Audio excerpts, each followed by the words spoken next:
Nah, anak-anak, sekarang kita ke tema 1, subtema 2, pembelajaran 1 ya.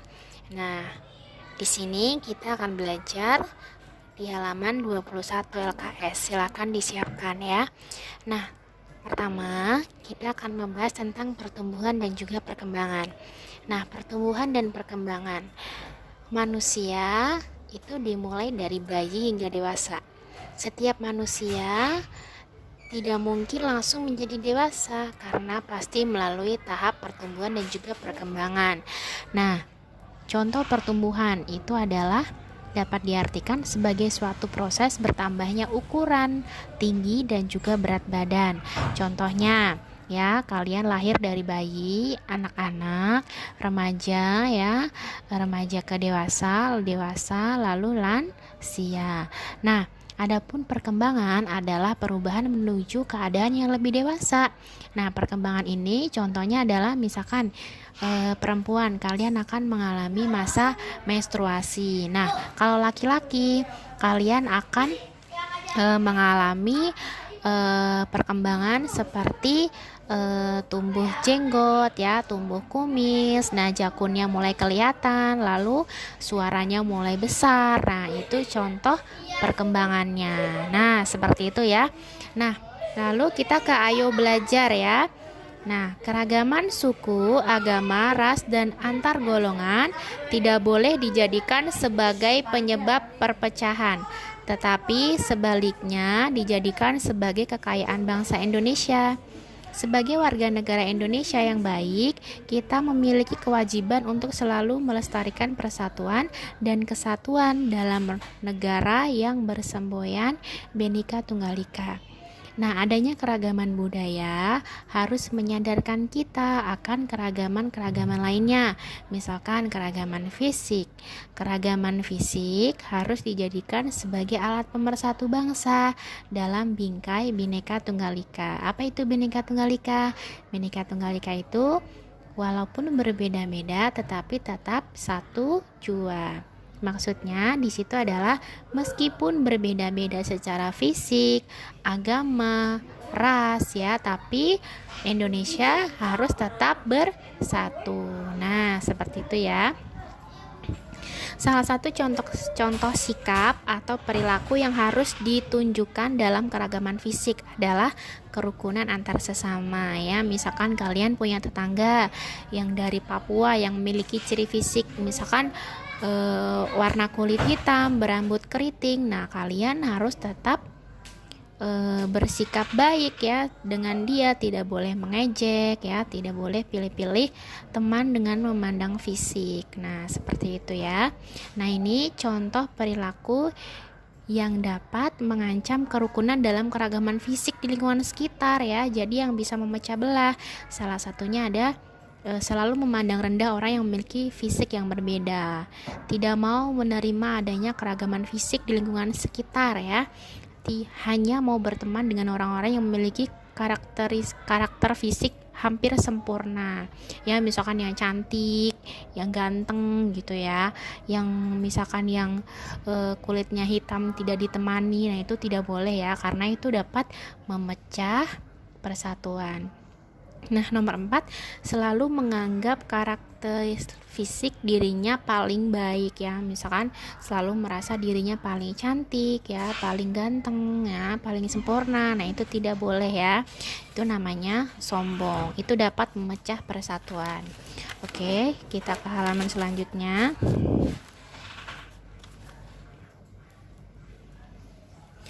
Nah, kita ke ini ya, pertumbuhan manusia. Nah, baik anak-anak, sekarang kita ke ayo belajar. Nah, jadi keragaman fisik tadi itu dapat dijelaskan dalam teks deskripsi ya. Apa itu teks deskripsi? Nah, teks deskripsi adalah sebuah teks yang menjabarkan atau memaparkan sebuah objek tertentu melalui kata yang dapat merangsang panca indera, sehingga pembaca seolah-olah menyaksikan atau merasakan sendiri objek yang dideskripsikan oleh penulis. Nah, aspek-aspek yang dipaparkan dalam teks deskripsi biasanya berupa keadaan karakteristik, sifat, atau perasaan yang dimiliki oleh objek tersebut. Nah, contohnya ibu akan membacakan sebuah teks deskripsi ya. Misalkan gajah itu mempunyai tubuh yang besar, telinganya lebar ya, punya hidung panjang dan mempunyai 2 gading ya di samping hidungnya. Nah, kalian pasti sudah bisa membayangkan kan, gajah itu, wah gajah tubuhnya besar ya, lalu telinganya lebar, mempunyai hidung yang panjang ya, mempunyai gading. Nah, seperti itu. Kalian sudah bisa membayangkannya meskipun kalian belum pernah melihat gajah langsung. Nah, misalkan seperti itu. Nah, selanjutnya kita ke halaman 22 tentang pertumbuhan manusia. Manusia mengalami beberapa tahapan pertumbuhan dan perkembangan, yaitu masa bayi, masa kanak-kanak, masa remaja, masa dewasa, dan masa tua atau manula. Nah, ya, pada masa bayi, setelah bayi lahir hingga 10-4 hari, bayi harus menyesuaikan diri dengan lingkungan yang seluruhnya baru di luar rahim ibu. Secara bertahap, bayi belajar mengendalikan ototnya agar dapat bergantung pada dirinya sendiri. Sistem saraf mulai berkembang, mendukung perkembangan otot untuk membentuk sistem kesadaran awal. Kapasitas otak meningkat untuk memicu aktivitas respon, terutama merespon pada hal-hal yang dilihat. Nah, contohnya ketika kalian punya adik bayi ya, atau saudara kalian, mungkin keponakan atau siapa, bayi itu akan mulai merespon ya ketika kalian mengarahkan dari telunjuk kalian ya ke matanya, dia adik bayi itu akan mengikuti ya ke arah mana jari kalian itu bergerak. Nah, itu suatu aktivitas respon. Nah, masa kanak-kanak. Pada pertumbuhan dan perkembangan manusia, masa kanak-kanak ini dibagi menjadi 2 tahapan, yaitu masa kanak-kanak dini antara usia 3-6 tahun. Masa ini merupakan masa prasekolah atau prakelompok. Anak mulai berusaha mengendalikan lingkungannya dengan menyesuaikan diri secara sosial. Keterampilan fisik sudah mulai tampak ya, berupa aktivitas aktif. Pada periode akhir masa kanak-kanak antara usia 7-12 tahun, kematangan organ mulai terjadi. Perkembangan utamanya adalah sosialisasi pada anak sekolah atau kelompok. Nah, seperti itu ya. Jadi ketika pada masa kanak-kanak itu biasanya anak-anak akan lebih aktif ya, aktif bersosialisasi, misalkan berteman ya, bermain seperti itu. Nah, masa remaja. Nah, pada masa ini perubahan fisik yang cukup nyata mulai terjadi. Di antaranya suara bertambah besar. Nah, seperti yang Ibu contohkan tadi ya, ini pada laki-laki, maka makan bertambah banyak dan tubuh akan terus tumbuh hingga mencapai usia 18-20 tahun ya. Nah, masa dewasa selanjutnya. Masa dewasa merupakan masa pertumbuhan fisik berhenti. Organ-organ tubuh telah mengalami kematangan, termasuk tingkat berpikir dan juga mentalnya ya. Jadi sudah tidak labil lagi, sudah bisa menentukan baik buruknya ya, sudah bisa menentukannya sendiri. Nah, masa tua atau manula. Masa ini ditandai dengan terjadinya penurunan fungsi fisiologis organ-organ tubuh. Kulit mulai berubah menjadi keriput, rambut berubah menjadi beruban atau menjadi warna putih ya. Secara terus-menerus penuaan fisik berlanjut ya, keseimbangan serta fungsi alat-alat tubuh tidak berjalan dengan baik sampai mengalami kematian.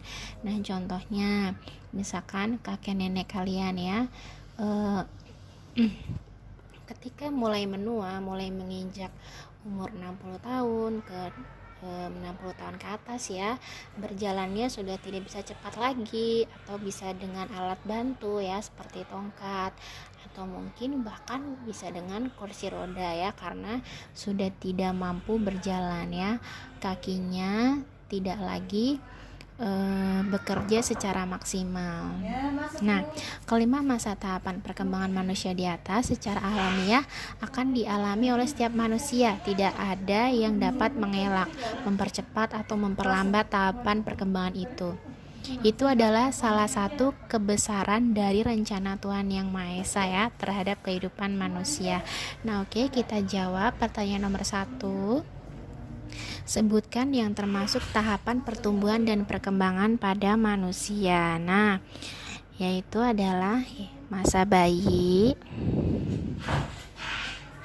ya, kanak-kanak,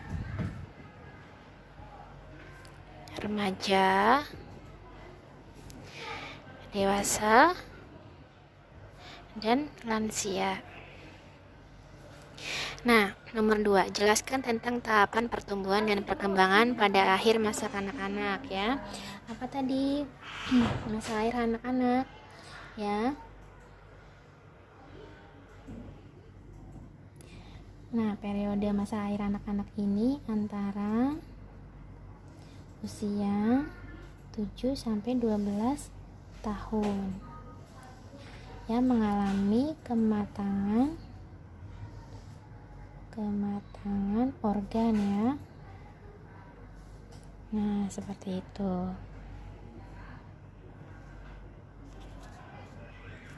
Mengalami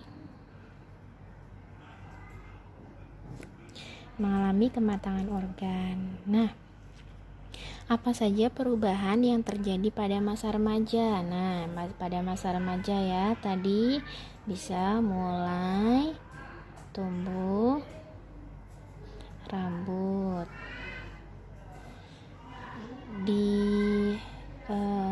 mulai tumbuh janggut ya maksudnya, atau jenggot, atau kumis ya. Suara membesar ya, menstruasi bagi yang perempuan ya. Nah, nomor 4 dan 5 kalian kerjakan sendiri. Nah, kita lanjut ke Ayo Belajar halaman 23. Dalam kehidupan sehari-hari, kita selalu melakukan interaksi dengan beragam teman di sekolah maupun di lingkungan sekitar. Mereka berasal dari beragam suku di Indonesia ya. Setiap teman pasti memiliki keragaman fisik yang berbeda-beda ya. Sebagai seorang warga di lingkungan sekolah maupun di lingkungan sekitar, kita harus menghormati keragaman fisik dengan melakukan interaksi yang baik ya. Interaksi di lingkungan sekolah, bermain bersama teman-teman, bercanda, tertawa bersama ya, termasuk bentuk interaksi sosial yang bersifat asosiatif ya. Saat siswa melakukan kegiatan bersama, bermain dan bergerak, mereka pun telah bergerak secara dinamis dan berinteraksi dengan teman-temannya. Nah, yang nomor 2, interaksi di lingkungan sekitar. Salah satu contoh interaksi di lingkungan sekitar adalah bermain sepeda dan bermain petak umpet bersama teman-teman. Manfaat bermain sepeda ya bersama teman-teman di luar rumah itu antara lain memupuk jiwa kebersamaan, kesetiakawanan, dan dapat menghemat energi dibandingkan jika bermain komputer ataupun menonton televisi. Nah, oke, kita lanjut ke Ayo Bertanya ya. Kita jawab sama-sama. Bertanyalah kepada gurumu tentang pengertian kata baku. Nah, tulis penjelasan gurumu pada lembar berikut. Kata baku adalah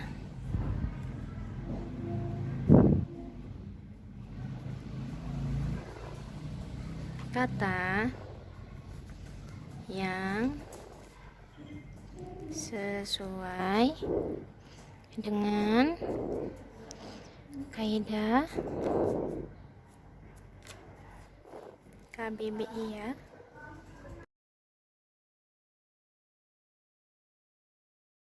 Anak-anak, jadi kata baku itu adalah kata yang sesuai dengan kaidah KBBI. Apa itu KBBI? KBBI itu adalah Kamus Besar Bahasa Indonesia. Jadi kata baku itu yang terdapat di Kamus Besar Bahasa Indonesia. Nah, oke, selanjutnya kita akan ke halaman 25 ya.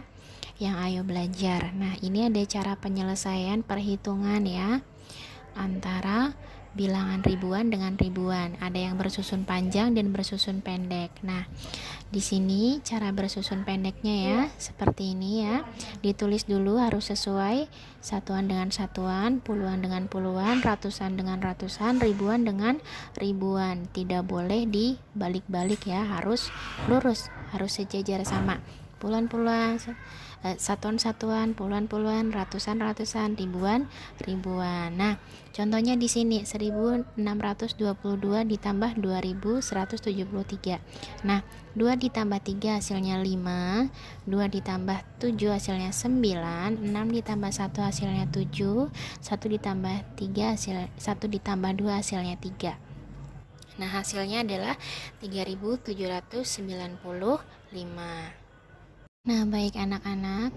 Nah, untuk yang ayo kerjakan yang halaman 25, yang nomor 1 sampai dengan nomor 7, kalian tulis saja ya jawabannya ya.